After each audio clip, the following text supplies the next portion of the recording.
Finally I read the legendary मांगा in history. तो क्या हाल चाल है, सब ठीक ना। मैंने कुछ टाइम पहले वन ऑफ द लेजेंडरी और मोस्ट डार्क मांगा पढ़ के कंप्लीट की और ये मांगा टॉप 3 लेजेंडरी मांगा के लिस्ट में आती है। सो जस्ट इमेजिन ये मांगा किस लेवल पर होगी। अब तुम लोग बोल रहे कि ऐसा क्या ही तूने पढ़ लिया कि ये जो चिल्ला चिल्ला के इतना बोल रहा है। तो आई रीड बर्ज़र्क। अब जिन्होंने इस मास्टरपीस को पढ़ा है उन्हें जाके सिर्फ इसके बारे में पूछो कि bro what do you think about Berserk. Answer में सिर्फ एक ही सिमिलर जवाब मिलेगा कि बर्ज़र्क को पढ़ने के बाद एक एम्प्टीनेस की फीलिंग आ रही थी, सब कुछ वेस्टलेस लग रहा था। और सेम चीज़ मेरे साथ भी हुई। After reading the Berserk I got depression, sadness, negativity, but at the same time Berserk मुझे उससे लड़ने के लिए कुछ एक तरीके से हिम्मत भी दे रहा था और एक बेहतर इंसान भी बना रहा था। अब सब टाइम पास साइड में रखते स्टोरी लाइन की बात करते हैं। स्टोरी लाइन से पहले इसके बारे में थोड़ा इंट्रो देता हूँ कि बर्ज़र्क एक मांगा है जो कि 1989 से शुरू हुई थी और इसका राइटर केंटारो मिउरा है।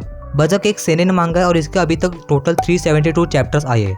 बट इसके जो राइटर है केंटारो मिउरा, उनकी कुछ रीज़न के चलते मई 2021 में डेथ हो गई। तो अब ये मांगा उनके क्लोज फ्रेंड कोजी मोरी आगे लिख रहे हैं। बर्ज़र्क में हमें जो मेन प्रोटैगनिस्ट है जिसका नाम गट्स है उसके लाइफ की स्टोरी के बारे में बताया। नहीं, एक तरीके से बोला जाए कि उसके लाइफ में जो लगे पड़े हैं ना उसके बारे में दिखा है। लिटरली गट्स की लाइफ पैदा होने से इतनी पेनफुल है ना कि यू कांट इमेजिन। बंदे को कभी भी थोड़ा सा भी हैप्पी मोमेंट नहीं तो पीसफुल मोमेंट मिला ही नहीं है। उसके लाइफ में सिर्फ है तो वो एंडलेस पेन। तो कहानी ऐसे कि गट्स एक स्वॉर्ड्समैन है जो कि डीमंस और एविल स्पिरिट के शिकार पे निकला है, उनको किल करता है। वो एक रिवेंजफुल जर्नी पर निकला है जिसमें उसने ठान लिया कि वो वर्ल्ड के सारे डीमंस और एविल स्पिरिट को मार के रहेगा, क्योंकि गट्स के पार्ट में एक बहुत पेनफुल और एक बहुत बुरा हादसा हुआ था।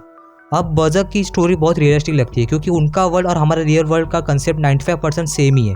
जैसे हमारे वर्ल्ड में कैसे लोग कहते हैं कि अच्छाई है तो बुराई भी है, हमारे वर्ल्ड में एविल स्पिरिट्स और घोस्ट का एग्जिस्टेंस रहता है, वैसे ही बर्ज़र्क के वर्ल्ड में एविल स्पिरिट्स और डीमंस का एग्जिस्टेंस है। अब गट्स उन सब एविल स्पिरिट के शिकार करने के लिए एक जर्नी पर निकला है। अब इस जर्नी में क्या क्या कांड होने वाली है सब तुम इसमें देखोगे। बट लिटरली जब तुम गट्स को देखोगे ना तब तुम रियलाइज हो कि he is a GOATed character. अब मैंने थोड़ा सा ऊपर से स्टोरी लाइन बताई है क्योंकि इसकी स्टोरी बहुत ही कॉम्प्लिकेटेड है तो मैं एकदम से पूरा एक्सप्लेन नहीं कर सकता, but you definitely read this. Berserk को पढ़ने से पहले एक वार्निंग कि अगर तुम्हारी एज 18+ नहीं है तो इसे ना ही पढ़ो, क्योंकि इसमें बहुत सारे ऐसे adult scenes, violence, rapes, tortures और क्रुएलिटी दिखाई है। सच में मैंने जब स्टार्ट किया स्टार्टिंग के फर्स्ट पे ही अडल्ट कंटेंट था, तो पेरेंट्स से थोड़ा दूर रहकर इसे पढ़ना। बर्ज़र्क को पढ़ते समय बहुत सारे ऐसे मोमेंट्स हैं जिसे देखकर तुम शॉक भी हो सकते हो।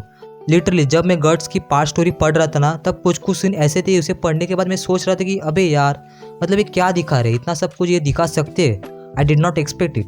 कुछ ऐसे टॉर्चर्स के सीन भी है जो इतना क्रूअल है कि वो मुझे देखा भी नहीं जा रहा था। बट बर्ज़र्क के अंदर जो फाइट्स और जो एक्शन दिखा है ना कसम से मतलब वो गॉड लेवल फाइट्स है। मतलब एक तरफ ये डीमंस और एविल स्पिरिट्स है जिनके पास ह्यूमंस के बियॉन्ड फिजिकल पावर और मैजिकल पावर्स है जिन्हें हराना इम्पॉसिबल ही है, पर इधर दूसरे हमारा गट्स अकेले विदाउट एनी पावर नॉर्मल इंसान है जो कि सिर्फ अपने फाइटिंग स्पिरिट, विल पावर और अपने से 2 गुना बड़ी एक स्वॉर्ड लेके लड़ रहा है। मतलब तुम लोग सोचो एक नॉर्मल इंसान सिर्फ अपने स्वॉर्ड्समैनशिप के दम पर डेविल्स और डीमंस को किल कर रहा है। जब भी तुम गट्स को फाइट्स करते हो देखोगे ना तब तुम्हारा दिमाग का डोपामिन ना एकदम हाई हो जाएगा। फाइट्स के अलावा कुछ मोमेंट ऐसे भी है जिधर सब लोग मेंटली ब्रेक हो गए थे। जितने भी बर्ज़र्क मांगा रीडर्स है वो उस पॉइंट पे आकर ब्रेक हो चुके थे, टूट चुके थे। जब मैं वॉल्यूम 12 या 13 पढ़ रहा था तो चैप्टर शायद से 18 to 100 के बीच में, तब उस वॉल्यूम को पढ़ने के बाद लिटरली आई मेंटली ब्रेक। मतलब इतना डार्क दिखाया था कि मैं एक्सप्लेन भी नहीं कर सकता। उन चैप्टर्स को पढ़ने के बाद मैं इतना डिप्रेस हुआ था कि कुछ भी करने का भी मन नहीं कर रहा था। ना खाना खाने का मन कर रहा था, ना मोबाइल देखने का मन कर रहा था और ना ही एनिमे देखने का। लाइफ में अचानक से इतना डिप्रेशन और इतनी निगेटिविटी आई कि सब कुछ वेस्टफुल लग रहा था। अंदर से एकदम टूट चुका था, एक तरीके से एम्प्टीनेस की फीलिंग आ रही थी। उसके बाद मैंने बर्ज़र्क को थोड़ा ब्रेक दे दिया और 10-15 दिनों के बाद जब मेरा माइंड स्टेबल हुआ तब मैंने फिर से पढ़ना चालू किया। अभी भी जब भी मैं उस मोमेंट्स को याद करता हूँ ना तो I feel little bit nervous और सैड। और सिर्फ यही मोमेंट्स नहीं, बर्ज़र्क में बहुत सारे ऐसे मोमेंट्स हैं जो तुम्हें रुला भी देंगे। वाई वी रीड द बर्ज़र्क, हमें इसे क्यों पढ़ना चाहिए?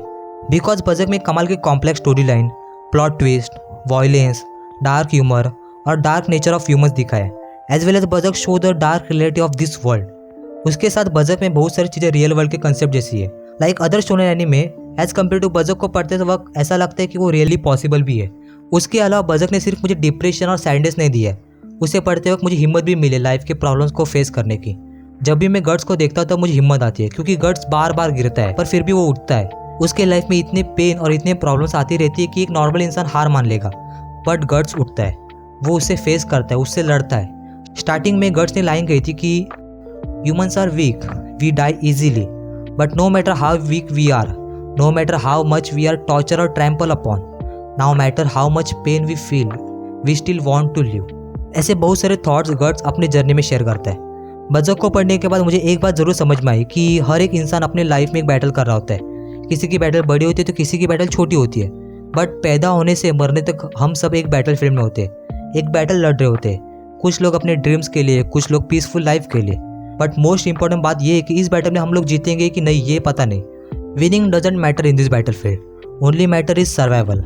अगर बैटल फील्ड में तुम अगर सर्वाइव कर गए तो जीत तो तुम्हारी है। वैसे ही हमारे लाइफ में कुछ प्रॉब्लम्स और कुछ पेन आते रहते हैं, बट हमें उन्हें फेस करके सर्वाइव करना होता है, बिकॉज हमारा एक गोल है, उसे हमें अचीव करना है। इसलिए तो ओवरऑल तुम्हें समझ में आया ही होगा कि बजट एक कैसी मांग है और इसे हमें क्यों पढ़ना चाहिए। तो इसे अपने लाइफ में एक बार ज़रूर पढ़ना। और अगर तुम्हें नहीं पता किधर से मांगा पढ़ी जाए तो नीचे डिस्क्रिप्शन में लिंक है, तो वो ऐप डाउनलोड करो, उसमें तुम ऑल टाइप्स की मांगा पढ़ सकोगे। तो आई होप वीडियो आपको पसंद आया होगा। अगर वीडियो पसंद है तो चैनल को सब्सक्राइब करें और बेल नोटिफिकेशन को ऑल पे करना मत भूलना। तो थैंक यू फॉर वॉचिंग। मिलते हैं एक नई वीडियो, तभी के लिए सायोनारा।